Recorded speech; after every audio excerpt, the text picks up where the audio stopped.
اور پھر کچھ لوگوں کو وہ موسیٰ کی طرح لاڈلا رکھتا ہے، انہیں تکلیفیں دیتا ہے، آزماتا ہے، انتظار کرواتا ہے، لیکن پھر ان کے لیے سمندر کے درمیان سے راستہ نکالتا ہے، انہیں فرعون جیسوں سے محفوظ رکھتا ہے، پاکیزہ ہمسفر عطا کرتا ہے۔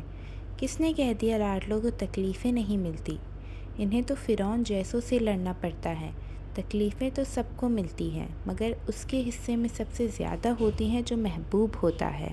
So today is the day 2 of discovering Allah through His name, الرحیم۔ کبھی آپ نے ایسا فیل کیا ہے کہ ہم پرفیکٹ نہیں ہوتے؟ کبھی بھی ہم عبادت کرنے کی کوشش کرتے ہیں، نماز قائم کرنے کی کوشش کرتے ہیں، لیکن کبھی کبھی ہماری نمازیں چھوٹ جاتی ہیں، کبھی ہم اپنے آپ کو غلط کاموں سے روکنے کی کوشش کرتے ہیں، مگر کبھی کبھی ہم بہک بھی جاتے ہیں اور غلط کام کر بھی لیتے ہیں، پھر اللہ سے معافی مانگتے ہیں، اسے الرحیم جان کر یہ توکل رکھتے ہیں کہ وہ انشاءاللہ ہماری تمام غلطیوں کو معاف کر دے گا، اور وہ معاف کر بھی دیتا ہے۔ اللہ کے اوپر توکل پورا ہونا چاہیے۔ یوسف نے کب سوچا تھا کہ اسے زلیخا ملے گی؟ یہ تو زلیخا کا یقین تھا اپنے رب پر جو اسے یوسف ملا۔ تو ساری توکل کی ہوتی ہے۔ اگر آپ اللہ کے اوپر اپنا توکل قائم رکھیں تو آپ کو وہ چیز بھی مل جائے گی جو آپ گمان بھی نہیں کر سکتے۔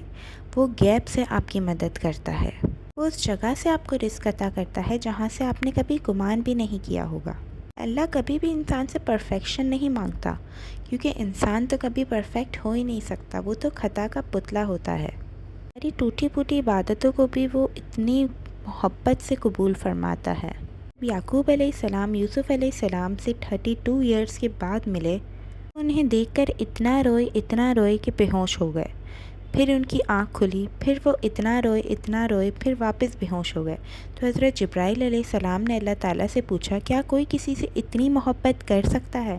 تو اللہ تعالیٰ نے حضرت جبرائیل علیہ السلام سے فرمایا، میں حضرت محمد صلی اللہ علیہ وآلہ وسلم کی امت سے اس سے بھی 70 گنا زیادہ محبت کرتا ہوں۔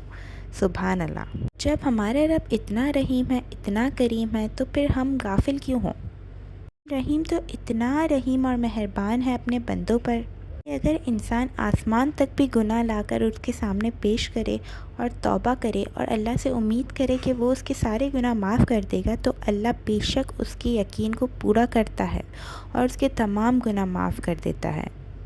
مگر شرط یہ ہے کہ ہمارے دل میں اللہ کے لیے سچی توبہ ہونی چاہیے کہ ہم وہ گناہ آئندہ دوبارہ کبھی زندگی میں نہیں کریں گے۔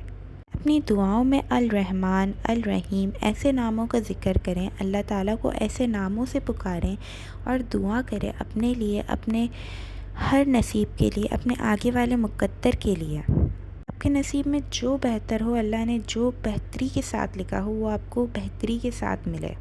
یہ ویڈیو اس سے ضرور شیئر کریں جو اس وقت بہت اداس ہے اور اس کو اس ویڈیو کے سننے کی بے انتہا ضرورت ہے، کہ الرحیم کی ذات سے کبھی بھی مایوس نہیں ہونا چاہیے۔